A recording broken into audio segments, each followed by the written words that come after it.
아멘. 오찬양 예배의 선선한 날씨입니다. 귀한 은혜로 여러분들의 영혼이 행복하게 되기를 주의 이름으로 축원합니다. 오전에 말씀을 통해서 우리가 심고 물을 주는 작업이 얼마나 중요한지 알게 되었을 겁니다. 그렇습니다. 우리가 복음을 심고 많은 사람들에게 주의 사랑을 주는 것, 이것을 통해서 하나님은 자라나게 하실 줄 믿습니다. 자, 근데 앞에 두 가지는 우리가 할 일이에요. 하나님이 보실 때 그건 너희들이 할 일이야 라고 말씀하시고 떼어놓으신 거예요. 근데 우리는 내가 할 일을 잘 감당하지 못하고 자라나게 하시는 분은 하나님이신 줄 믿사오니 주여 우리 교회 성장하게 하여 주옵소서. 여기에 너무 치우쳐 있다는 거죠. 자, 물론 이 치우침이 잘못된 건 아니지만 첫 번째, 두 번째를 우리 잊어버리면 절대 안 됩니다. 복음을 심고 그들에게 사랑을 계속해서 공급해 주는 것, 이걸 교회를 통해서 잘 감당해야 됩니다. 물론 개인적으로도 하시기 바랍니다. 여러분 전도 대상자를 향하여서 자꾸 가셔서 1대1로 복음을 심으셔야 되고, 그 영혼들의 자유의지를 자꾸 건드려서 예수 믿고 구원받을 수 있도록 우리는 사랑을 자꾸 주는 자들이 되어야 될 줄 믿습니다. 무엇보다도 교회를 세우셨으니 이 교회를 통해서 복음을 심고 교회를 통해서 물을 뿌리는, 물을 주는 것 대단히 중요해요. 어떻게 할 수 있겠습니까? 기도만 하면 안 된다는 거예요. 오늘 본문의 말씀을 보면은 이 마게도냐 교회들이 풍성하게 연보를 드렸다라고 이야기를 합니다. 연보는 한마디로 헌금이지요. 하나님 앞에 예물을 드리는데 풍성하게 드렸대요. 풍성하게 드림으로 말미암아 그 물질로 인하여서 심고 물을 뿌리는 일에 열심을 다했다라고 하는 거죠. 그런 교회에 성장하게 되어 있습니다. 그런 교회의 성도들 하나님께서 주시는 기름진 복으로 채워질 수 있을 뿐만 아니라 영원한 하나님 나라에서의 그 복도 쌓여져 갈 줄 분명히 있습니다. 아마 우리는 마음속에 그런 생각들 다 가지고 있을 거예요. 신앙인들이라고 한다면 내가 하나님 앞에 정말 열심히 충성해야지, 헌신해야지, 봉사해야지, 내가 교회를 통해서 정말 큰 일꾼이 돼야지 라고 하는 각오들과 다짐들은 아마 여러분들 마음속에 다 있을 겁니다. 근데 이 마음들을 실천으로 옮기지 못하게 하는 일들이 있지요. 그것이 무엇입니까? 아직 상황이 여의치 않아서, 부족한 게 많아서, 아직 믿음이 적어서, 하고 싶은 마음 말이 문득 같은데 실질적으로는 여러 가지 핑계거리들 때문에 하지 못한다고 하는 거예요. 여러분, 우리가 흔히 그런 생각들 상상들 할 겁니다. 야, 내가 돈이 많았으면 자식한테도 이렇게 아파트도 사주고 차도 사주고, 내가 돈이 많았으면 정말 불쌍한 사람들도 많이 도와주고 정말 열심히 할 텐데, 믿음이 있으니까 내가 정말 물질만 있으면 하나님 앞에 풍성하게 드릴 수 있을 텐데, 그런 생각들 많이 가질 겁니다. 그런 생각을 가질 때도 또 어떤 게 작동을 해요?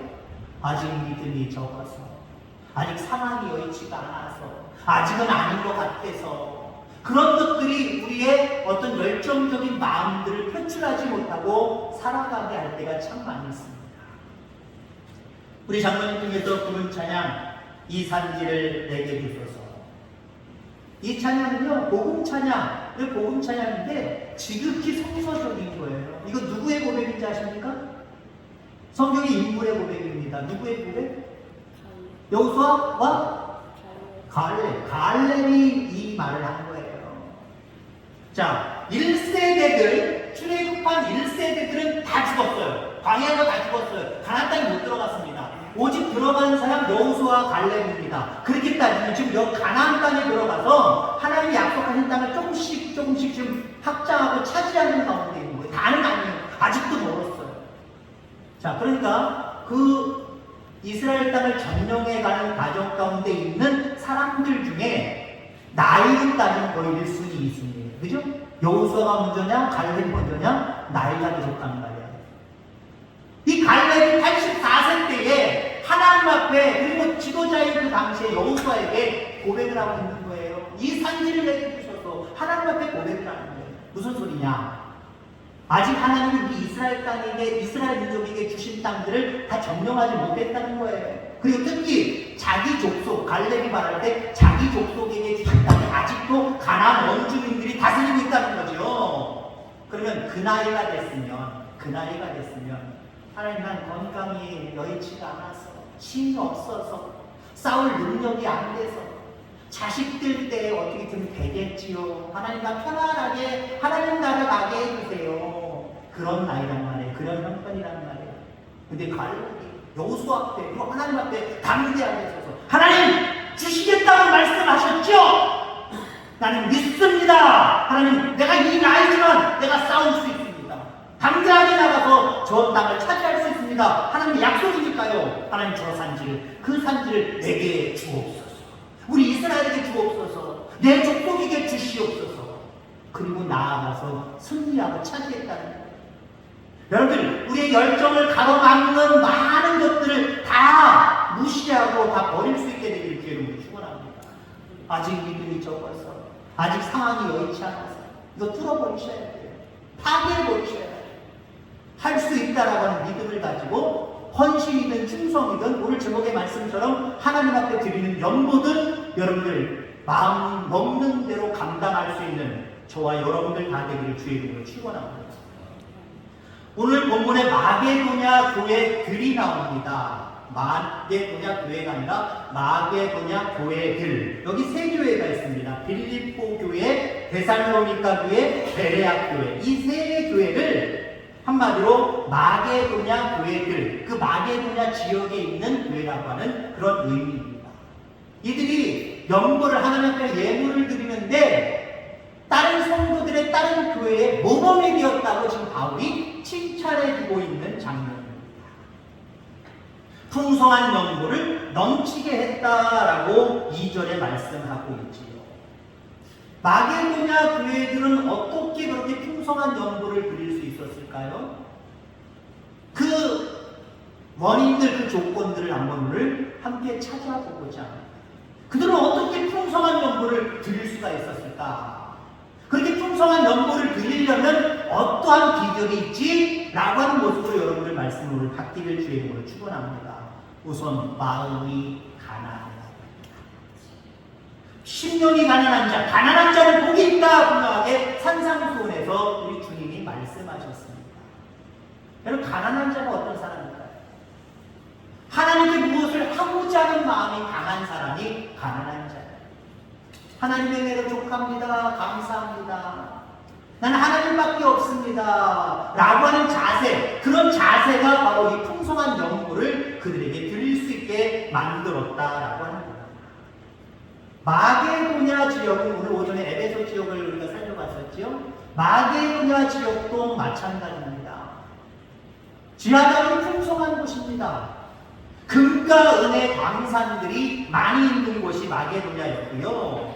그리고 배를 짓는 그리고 훌륭한 건물, 궁궐을 짓는 그런 좋은 나무들이 많이 생산되는 그런 지역이었습니다. 그러니까 그 지역도 에베소 지역처럼 잘 사는 사람들이 많았어요. 부유함이 가득했던 그런 지역입니다. 그러니까 어떤 성도는 그 이야기를 들을 때, 그런 배경을 들을 때 이렇게 생각할 수 있는 사람이 있을 거예요. 그거 봐, 풍성한 연보는 잘 사니까 그렇게 풍성한 열매를 드리는 거지. 풍성한 헌금을 그렇게 드리는 거지. 나도 잘 살면 그렇게 드리겠다. 그렇게 생각하는 분들이 있어요. 근데요, 마게도냐 지역은 금은 광산이 있고 좋은 나무가 생산되는 곳이어서 부자지만 지역만 그렇지 거기에 사는 백성들 그리고 거기에 사는 이 마게도냐 지역의 교인들은 그렇게 부유하지 못했습니다. 오히려 가난했습니다. 왜냐하면 그 지역을 통치하는 나라가 로마거든요. 로마가 다 가져가 버렸어요. 금은 있으면 뭐합니까? 다 가지고 가는데, 좋은 나무 생산하면 무엇합니까? 그냥 공짜로 가져가는데 그저 하루 이틀 품삯을 줄 뿐입니다. 좋은 품삯을 주겠습니까? 다스리는 나라인데, 자유가 없는 나라인데, 그러니까 주는 것도 시원찮게 줬을 것 같아요. 그러니까 여러분들 그 지역은 부자이지만 오늘 마게도냐 지역의 교인들은 가난했다라고 하는 거죠. 아니 아마 오히려 다른 데서 도움을 얻어야 되는 그런 형편일지도 모릅니다. 자, 하지만 놀랍게도 이런 상황에 있는 마게도냐 교회들에게서 헌금이 풍성하게 모아졌다는 거죠. 그럼 하나님 드리는 예물은요, 부유해서 드리는 거 아니에요. 마음이 우선 가난해지기를 간절히 소망합니다. 마음이 가난한 사람은요, 지금의 모든 은혜에 감사가 나죠. 이것도 감사, 저것도 감사, 이래서 감사, 저래서 감사, 감사가 넘쳐요. 그리고 그 감사의 원인이 된 하나님 앞에, 은혜를 베푸신 하나님 앞에 내가 무엇이든지 드리고 싶은 그런 마음들이 생겨요. 여러분들이 마음이 가난해지셔서 하나님 앞에 풍성한 연보를 드릴 수 있는 그런 우리 모든 교우들 되어지기를 주의 이름으로 축원합니다. 자, 물질적인 얘기를 왜 하느냐? 마태복음 6장 21절에 보면 내 보물이 있는 곳에 내 마음도 있느니라. 물질이 가는 곳에 내 마음도 함께 따라가는 거예요. 마음이 없는데 그 사람에게 돈이 가겠습니까? 그곳에 돈이 가겠습니까? 마음이 있으니까 거기 가는 거예요. 하나님 여러분의 마음을 원하세요. 가난한 마음을 원하세요. 그 가난한 마음이 하나님 앞에 드리는 것으로 표현되고 표출되어지기를 주의 이름으로 축원합니다. 자, 그 다음에 마게도냐 이 교회들은 어떻게 풍성한 연보를 들었느냐? 하나님의 일에 동참하고자 하는, 참여하고자 하는 귀한 마음이 있었기 때문에. 그럼 주님께 드려지는 모든 예물은요, 주님의 영광을 위해서 쓰여지는 거예요. 다른 것에 쓰여지는 게 아닙니다. 주님께 영광 돌리기 위해서 쓰여지는 거예요. 그렇기 때문에 우리는 내가 드리는 이 헌금이 어떻게든 주님의 영광을 드러내고 복음을 증거하는 곳에 쓰여진다라고 하는 생각을 가질 때 우리의 마음속에 풍성하게 드리고 싶은 마음이 생길 수밖에 없다는 거죠. 1절 말씀해 보니까 마게도냐 교회들이 드린 헌금을 표현할 때 하나님께서 마게도냐 교회들에게 주신 은혜다라고 말하고 있습니다. 그리고 이 은혜라는 단어는 8장, 9장을 거쳐서 계속해서 헌금을 표현하는 언어로 사용하고 있다고 하는 것이죠. 즉, 헌금은 기본적으로 하나님께 받은 은혜에 감사해서 드리는 거예요. 아멘? 우선은 하나님의 일을 드릴 때 어떻게 됩니까? 감사해서 드리는 거예요. 11조든 감사헌금이든 무슨 헌금이든 우리가 감사하는 마음이 먼저 생겨서 우리 속에 예물을 드리게 된다라고 하는 것이죠. 자, 그래서 우리가 헌금을 드리는 이유는요, 하나님의 구속의 은혜를 받았기 때문입니다. 무엇보다 감사한 게 뭐예요? 나를 구원해 주신 것, 나를 영원한 생명의 나라에 등록해 주시고 인도해 가시는 것, 그 은혜가 감사하기 때문에 우리가 예물을 드리는 거고요.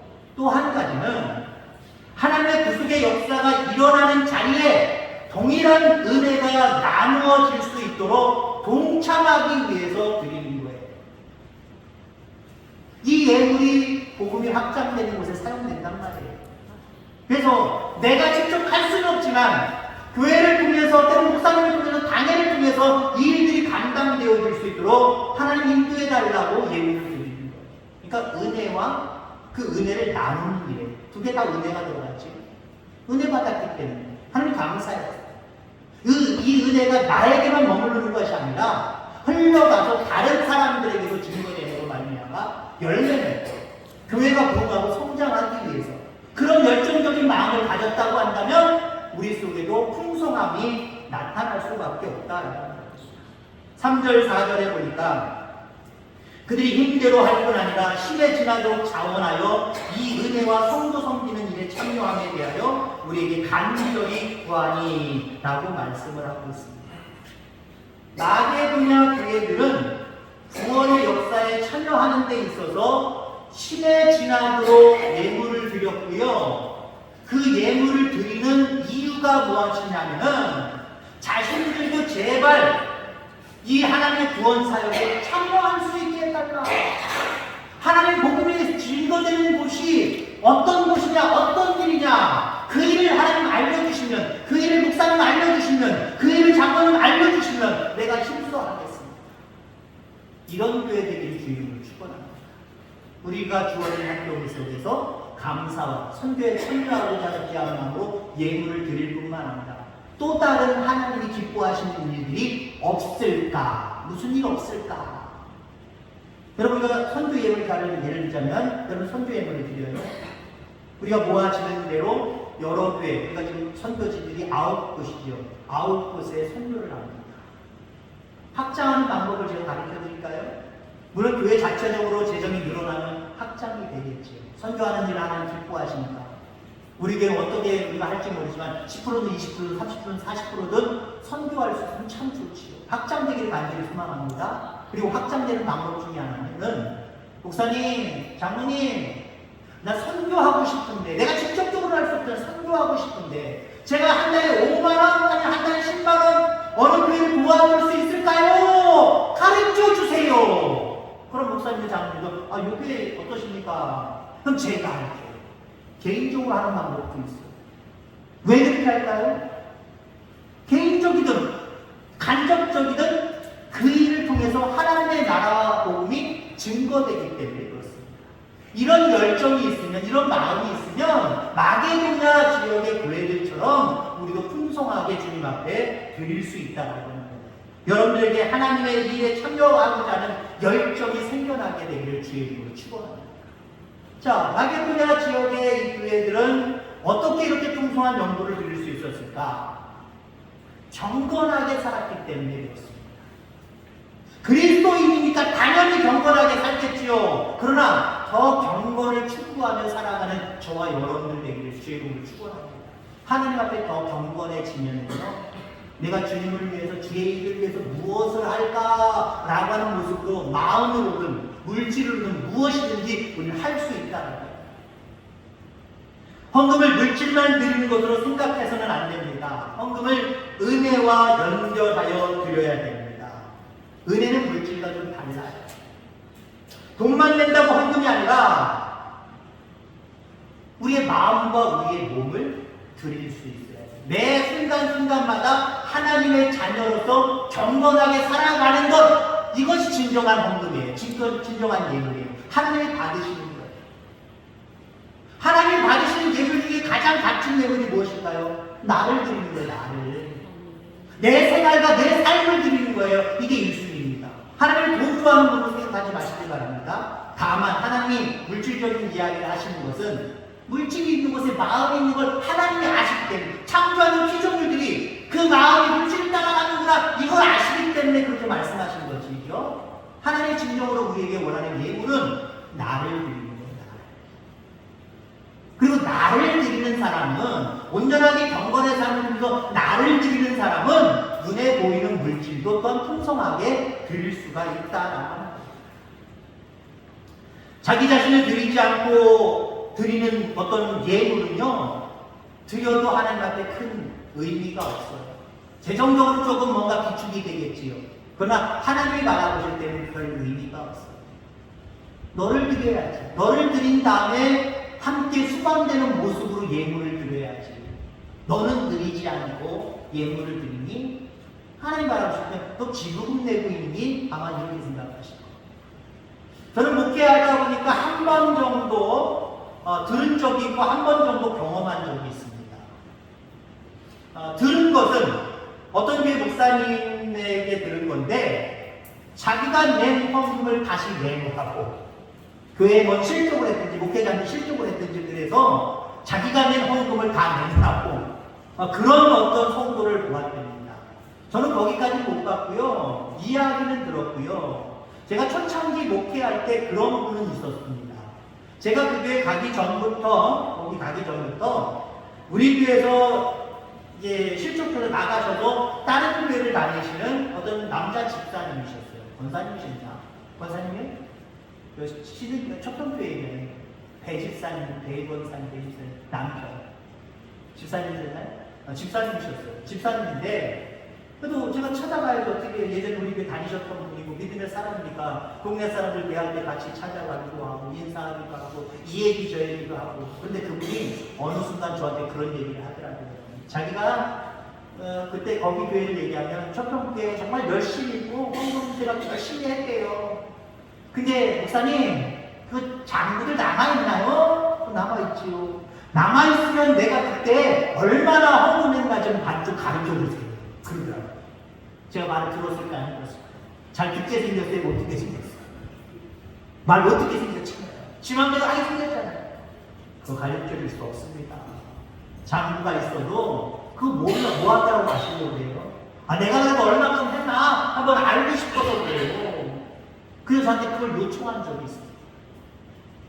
여러분들, 우리가 나를 드리지 않고 내가 조금 드리는 예물 이것만 생각하는 사람들은요, 자기의 어떤 마음이 흡족하게 하나님에게든 교회든 목회자에든 만족을 하지 못하면 그걸 해소하려고 하는 마음 가지고 있는 사람이 있다니까요. 그거 아까워하는, 내가 왜 여기다 이렇게 했지? 라고 아까워하는 사람이 있다니까요. 무엇보다도 여러분의 마음과 여러분의 몸이 하나님께, 그리고 여러분의 생활과 삶이 하나님께 먼저 드려지는 삶을 살아가게 되길 주의 이름으로 축원합니다.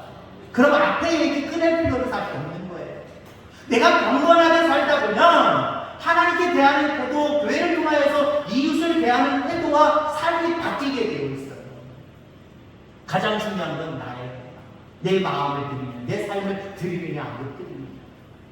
근데 보통 우리 그리스도인들은 드린다라고 생각하고 착각할 때가 있어요. 근데 여러분들, 우리가 드리더라도 드렸다라고 자신만만할 수 없는 거예요. 왜? 오늘 남성교회 찬양하고 오후 찬양 예배 전에도 찬양했습니다만은 예수님은 나를 위해 다 주셨잖아요. 목숨까지 주셨잖아요. 우리 무엇을 드리고 있습니까? 사나 죽으나 우리 주님의 것이다 라고 인정하는, 나를 드리는 이 헌신의 모습이 분명하게 있어야 됩니다. 나를 드리는 사람은 앞에 두 가지 풍성하게 할 수밖에 없어요. 그러나 여전히 믿지만 온전히 나를 드리지 못하는, 나 자신을 내 스스로 생각하면서 뭔가 추구하고 계획해 가려고 하는 사람, 하나님께 맡기지 못한 거죠. 이거 경건의 삶이 아니거든요. 그런 모습에서의 삶은 하나님이 바라시지 않는 모습. 온전히 나를 하나님 앞에 드리는 참된 예배자들 되기를 주의 이름으로 축원합니다. 그리할 때 하나님께서 우리에게 풍성하게 모든 것들을 허락해 주실 줄 믿습니다. 참 이 단어 참 좋아합니다. 그래서 지금 우리가 축도 전에도 이 찬양을 부릅니다만은 땅에 기름진 복으로, 하늘에 신령한 복으로. 엄청난 복 아니에요? 요거 두 가지가 대표적인 복이잖아요. 모든 복을 아우르고 포함시키는 복이잖아요. 이 복을 누가 받는지 아십니까? 나를 온전히 하나님 앞에 드리고 부수적인 것들을 풍성하게 하나님 앞에 내어놓을 때, 복음을 위해서, 주님을 위해서 내어놓을 때 그 영혼은 마이너스가 되는 게 아니에요. 부족한 모습이 되는 게 아니에요. 하나님이 기름진 복으로 또 영원한 복으로 더 채우실 줄 믿습니다. 이 은혜를 사모하며 오늘 마게도냐 교회들 성도들처럼 하나님 앞에 나를 드리고 풍성하게 연구할 수 있는 저와 여러분들 다 되어지기를 주의 이름으로 축원합니다. 하나님 아버지,